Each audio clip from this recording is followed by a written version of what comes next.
Përshëndetje, për të gjithë ata që i duan pitet, këto janë pitet më të mira që i keni provuar ndonjëherë. Bëhen shumë shpejt dhe janë shumë të shijshme.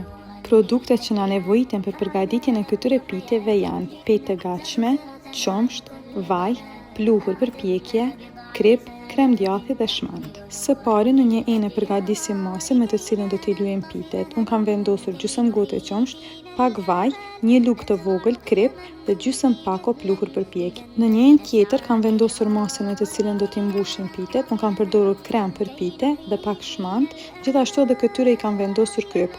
Mbushjen mund ta bëni me çfarëdo që dëshironi ju. Përgatitja e piteve bëhet sikurse në video. Së pari e marrim një petë dhe e lyejmë mirë me masën të cilën e përgatitëm. Më pas mbi të e vendosim edhe një petë tjetër dhe e lyejmë në të gjitha anët. Pasi që petat e jetë lyer mirë, e presim në formë vertikale në 5 pjesë të barabarta dhe secilës pjesë ja vendosim mbushjen. Siç e theka edhe më herët, mbushjen mund ta bëni me çfarëdo që dëshironi ju. Pastaj fillojmë dhe ja japim formën e trekëndshit sikurse në video.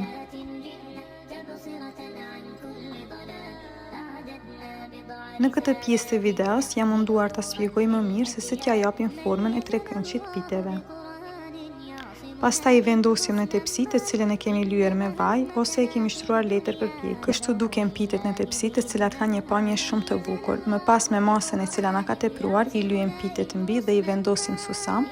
Susami është opsional, por mua më pëlqen shumë sepse i jep shije më të mirë. Më pas pitet i fusim në furrë e cila është e parangrohur, i pjekim në temperaturë 250 gradë për 15 minuta, por gjithmonë duke i kontrolluar. Me këto masa mua më kanë dalë 9 pite të vogla, por ju masën mund ta dyfishoni për më shumë sasi.